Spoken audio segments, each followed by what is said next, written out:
It had taken all day and all night, but sure enough, as Ziva promised, the morning after the merfolk had begun, Joyra stood on the shore, looking at what was left of the great skyship Weatherlight. They were on the coast of Bogarden, in a cave with a wide stretch of beach, protected by rocky outcrops on each side. Above the dunes was a flat stretch of grassy ground where the Weatherlight now lay. Some distance inland, dark volcanic peaks rose past undulating lava fields. All that was left was the skyship's Thran metal skeleton, nearly 200 feet long, and the bulky coils of its engines. The rest of its hull and interior had decayed away or been destroyed in the battle that had sent it to the bottom of the sea. Joyra's mechanical owl flew over it, giving her an overhead view of the wreck through its eyes. It looks worse than it is, Joyra thought. She touched the locket around her neck, reminding herself that she had options if the ship's core was more damaged than she hoped. Between the merfolk and her human salvage crew, they had wrestled the remnant to the surface. The Talarian supply vessel, where Joyra's diving ship was now stored, had pulled the Weatherlight into the sheltered cove, and then they had winched and levered the wreck up onto the flat ground where the restoration work could begin. The supply ship was anchored off the beach now, and the salvage crew was putting up a camp near the Weatherlight. They could start the work as early as this afternoon. The other ship anchored in the cove was Joyra's private bark, and though much smaller and shaped like an ordinary sailing vessel, it was as much of a mechanical marvel as her diving ship. Now I just need a crew, Joyra thought. She missed Karn, Venser, and all the others. At least she knew where Teferi was, though there was no telling whether he could be persuaded to help or not. And there's Joda. Her expression turned wry. She didn't know if she could count on him either. It had been so long since Urza's final powerful spell had all but ended the Phyrexian invasion, and Dominaria had healed so much since then. But some things would never heal. It didn't matter. Whatever happened, Joyra would find a way. She always had before, and she didn't expect that to change anytime soon. This is too important, she thought. Wind stirred her hair, and the angel the Church of Sarah had sent her landed on the sand. Her name was Tiana, and while she seemed perfectly amiable, Joyra had detected some air of sadness about her.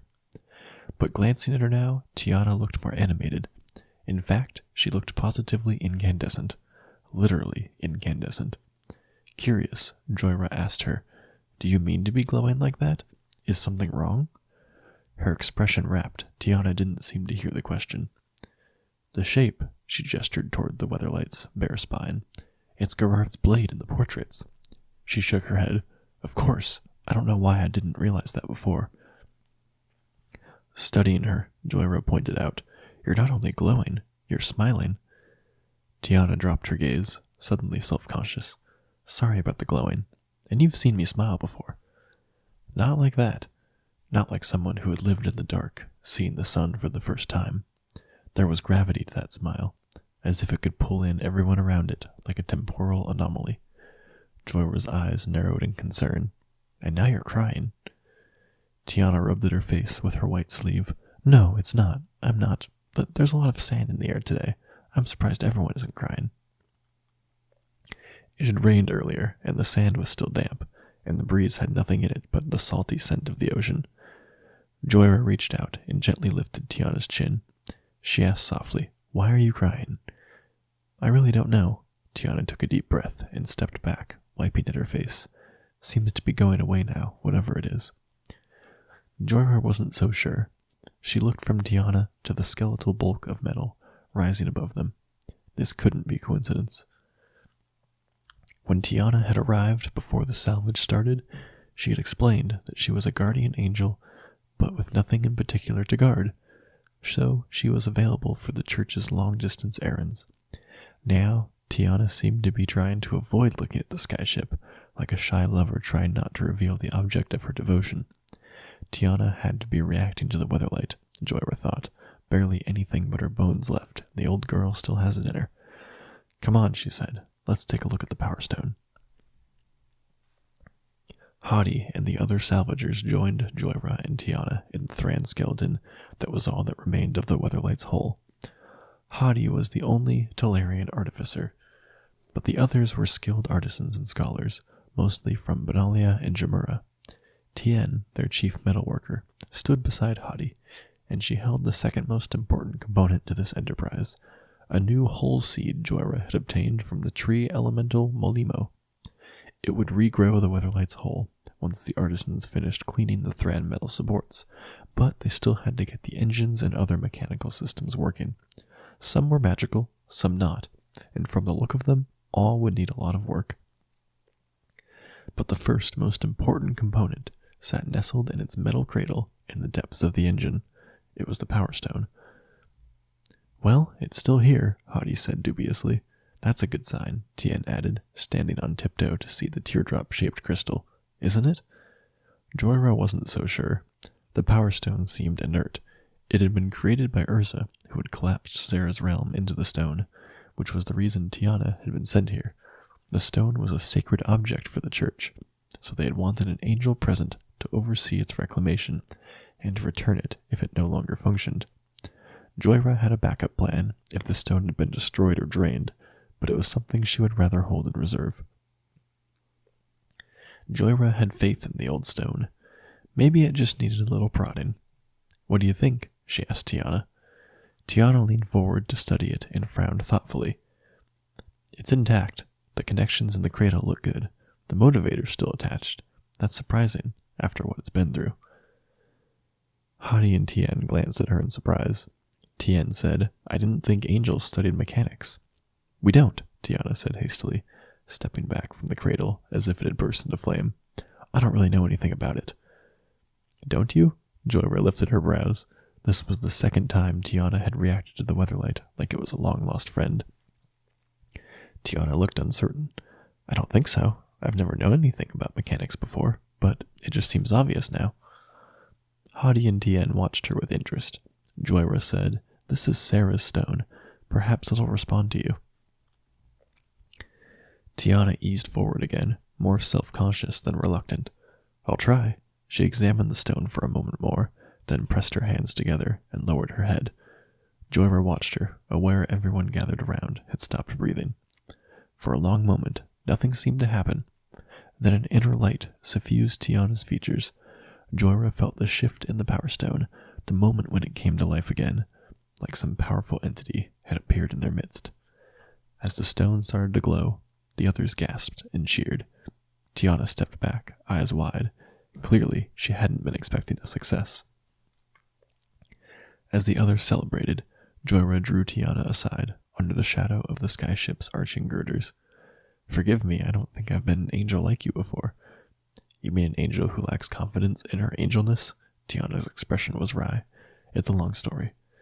Joyra made her decision, partly instinct and partly a calculation based on careful observation. Would you like to help me more than you already have? Tiana shrugged a little, kicking at a tuft of dirt. Sure, I don't have anything better to do. I mean, I might as well help you. Do you need me to fly somewhere for you? No, I need someone to supervise the reconstruction and protect the workers while I gather a crew. Joyra smiled as Tiana went still. Do you think you would like that? Tiana turned to look at the engines, at the artisans who were already planning their restoration. No, Joyra hadn't been imagining it. Tiana had an affinity for the Weatherlight. Sounding as if her throat had gone dry, Tiana said, Why me? You have the aptitude. I've seen it. And you're an angel, so I know I can trust you. Joyra eyed her. What do you think? Tiana let her breath out slowly. Yes. I think yes.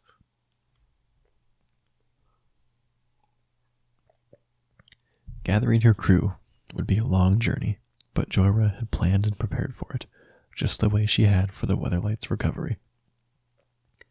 Leaving the supply ship behind, she took her bark to the coast of Jamura first, to the city of Sokata, where previous inquiries had suggested she might find the person she was looking for.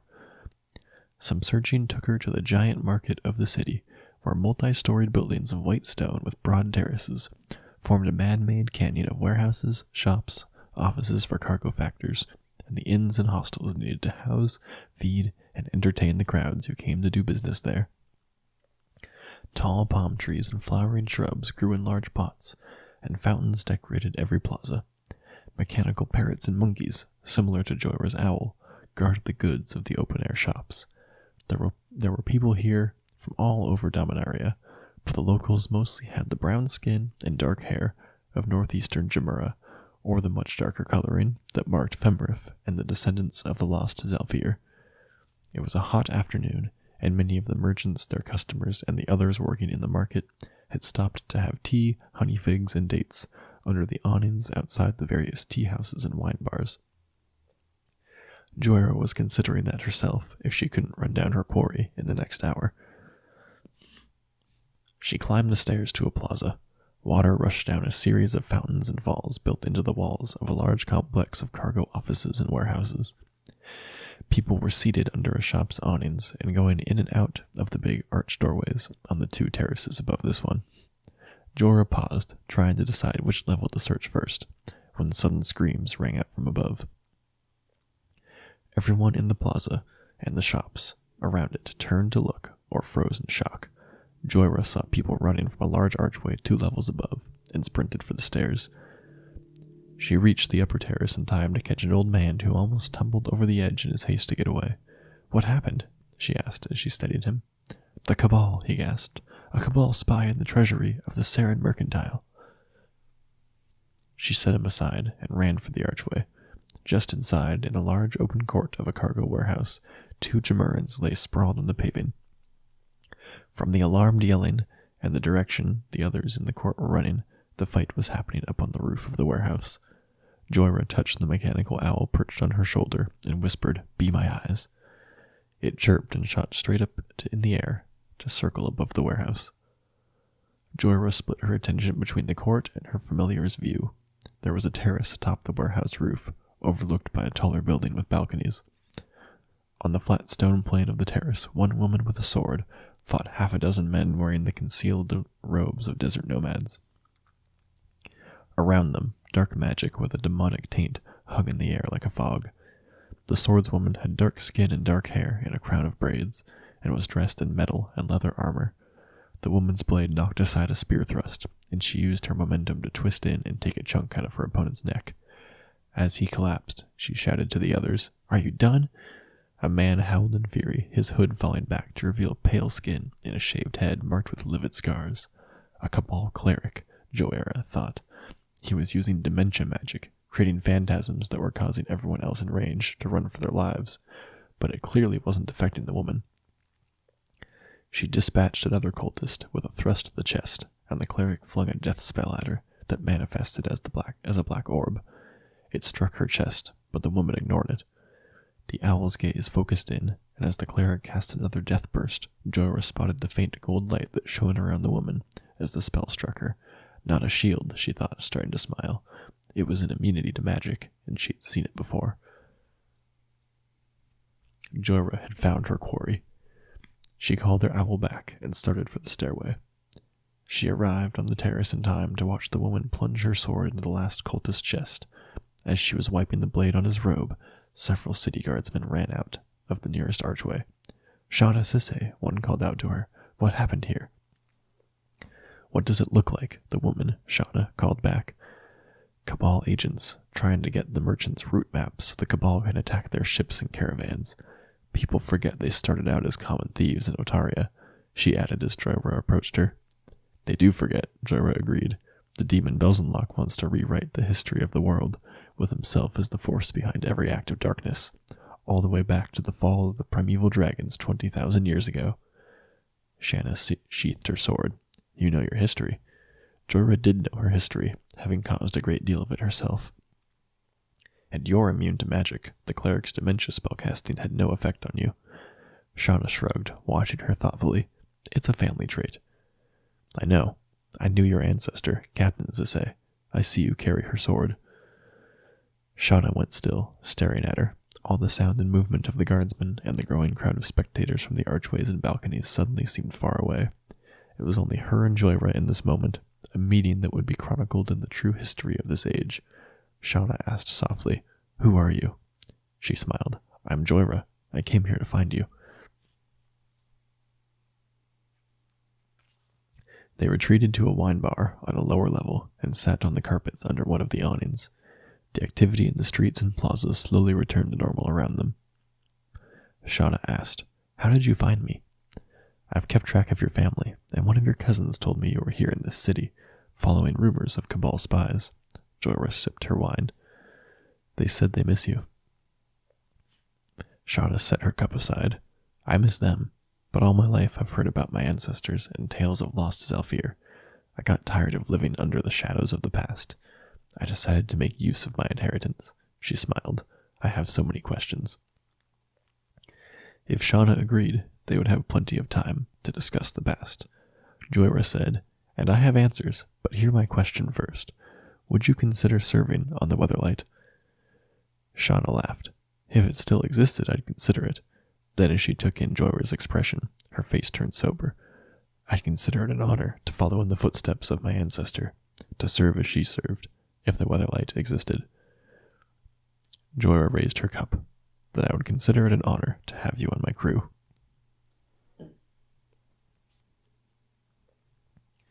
By the time they sailed the bark to Erona and reached Benalia City, Joyra was even more certain she had made the right choice.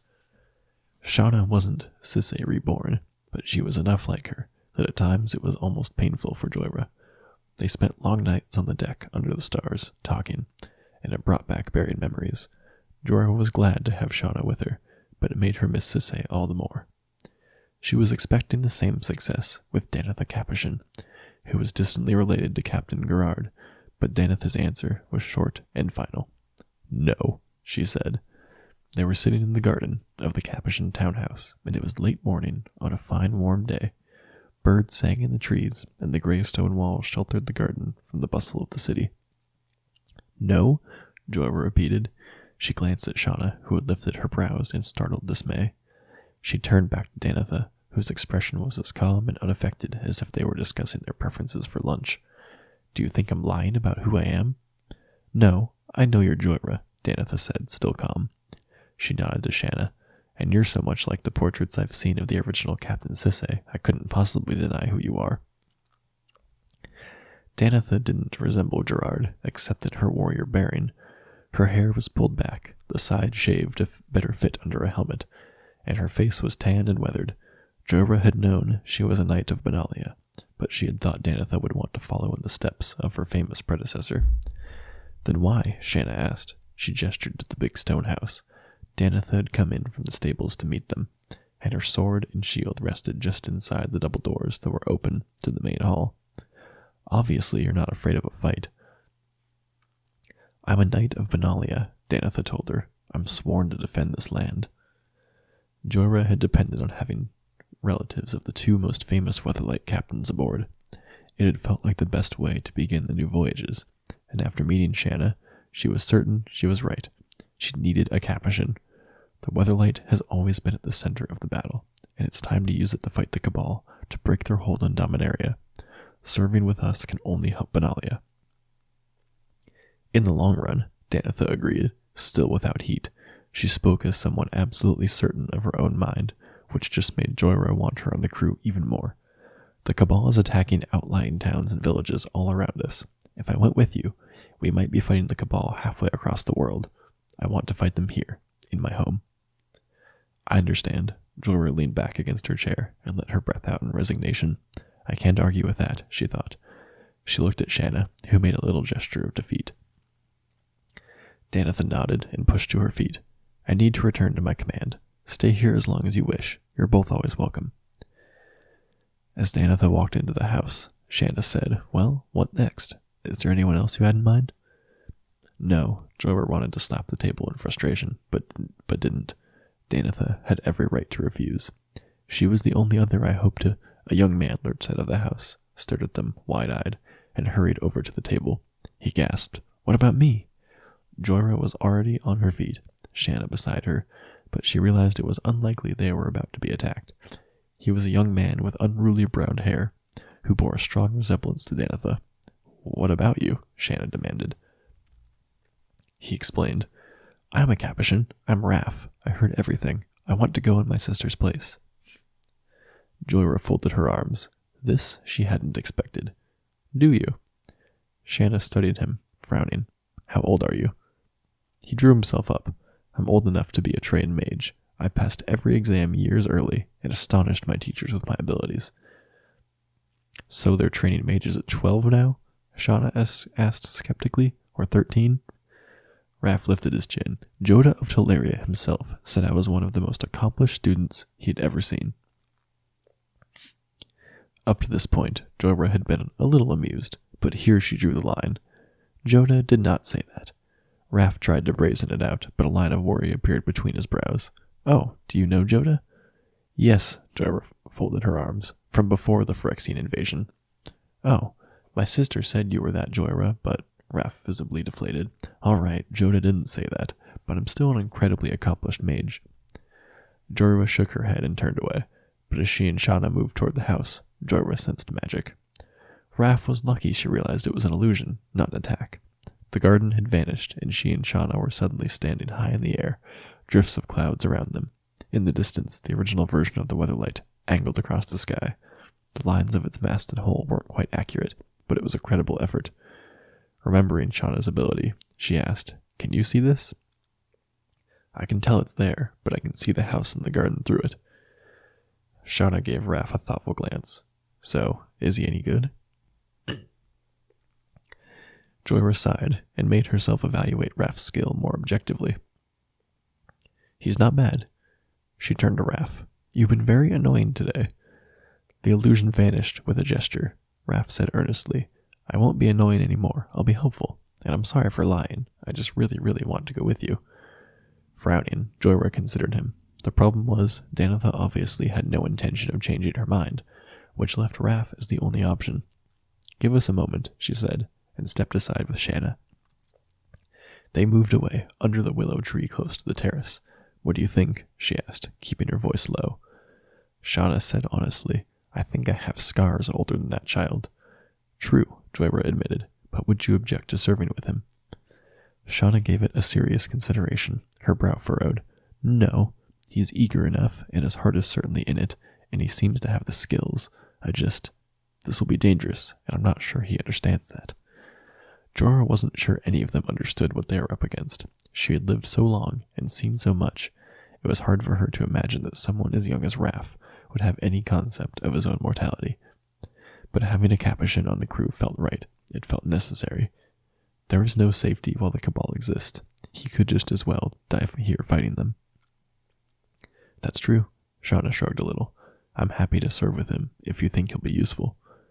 Joyra nodded and turned to Raph. She told him, if you want to come, pack hurriedly. We have a long way to travel. It was morning when the bark sailed into the Bogarden Cove. Joyra stood on the deck with Shanna and Raph, using a telescope to impatiently watch the shoreline. Now she'd lowered the scope, able to see with her own eyes the familiar shape rising above the dunes. The hull was gracefully curved, the stern mast angled backward. The railings and glass of the ports gleamed brightly. From the upright way the ship sat on the ground, it must be already partially awake and supporting itself. The weatherlight was whole and ready to launch. Joyra grinned in delight. Everything had come together just as she had planned, and right on time. The camp had been disassembled, and the workers were using the small rowboat to load the last of the tools and equipment aboard the supply ship.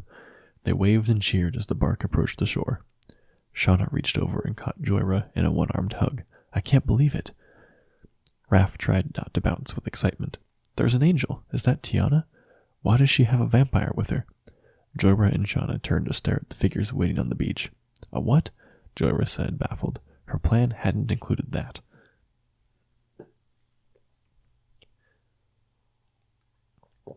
As they waded through the waves and up to the sandy flat, Tiana and the vampire came to meet them. Joyra said, Hello, Tiana. I take it everything's gone well?